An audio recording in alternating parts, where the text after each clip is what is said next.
My decision to leave Ireland came very early. I would have been about 13, and that was because of my career. I knew what was in Ireland from teachers who'd said, well, you'll have to go to England if you want to do what you're going to do, because there is nothing here for you. I spent a year after school in Dublin, and I went to the College of Music. And in that time I did a drama diploma and an acting diploma, both teaching and acting. And I spent my time there doing various classes in the College of Music and to do music and drama. And I found that the emphasis was completely on individuals. There didn't seem to be much scope for collective learning for the theatre. It was very much, you're going to be an actor, or you're going to be an actress, and you're going to be a star. That year I spent in Dublin after I left school, I did some really good work, some good singing and stuff, but there was no way I was staying there. I actually thought I was just going to die. I just thought, I have to get out of here.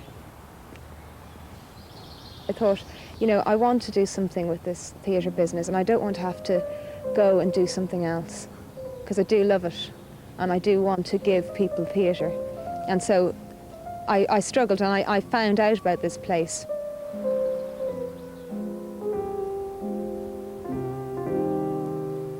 I was desperate to get in here. And so I had quite a long interview day here.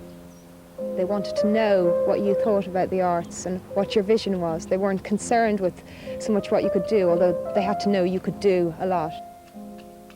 So it was very much based on a vision.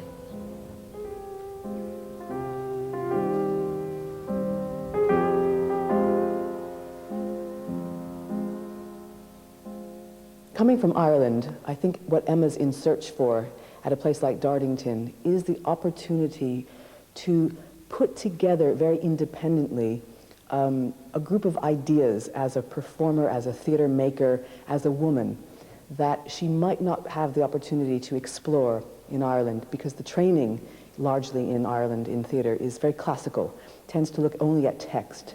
I think coming here for Emma is about clarifying her position in the world as a woman, as a theatre maker. What I came to at Darlington, and what their ethos is very much based around devising work. That's the sort of jargon term. And devising work means starting from scratch. You have the concept, you are able to create the material, you're able to put it up, to perform it. That it's very much based around theatre company work. And the dogs are in the park, woof, woof, woof, woof, and Alice plays with the chickens. Yes, Alice plays. That people would go on from here and be involved in theatre companies, and that they would do everything, that they would have technical skills, that they would have directing skills, not solely performers.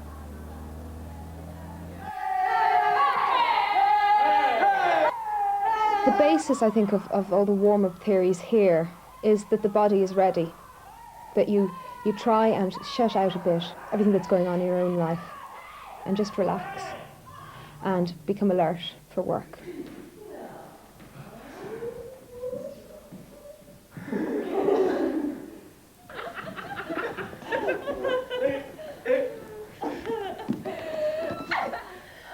One of the main elements of theatre here is the ability people have to play with each other, and it might be known as improvisation.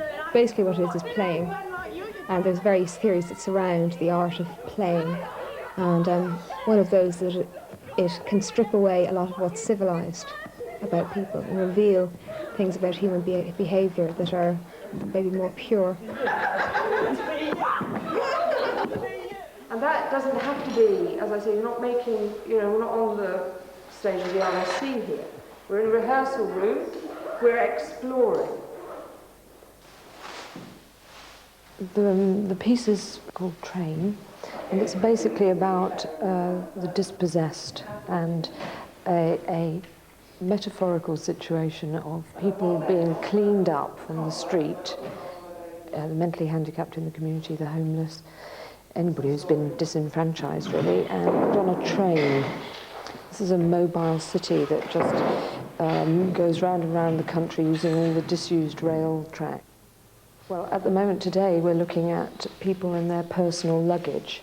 The idea being that if you were being put on a train or taken somewhere, as happened in the war, for instance, when the Jews were all taken away, that they had with them just a few possessions.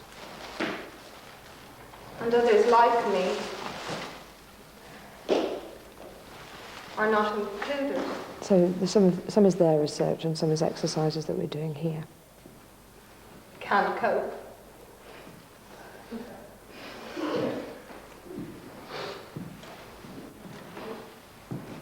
Our place is separate. It's safe.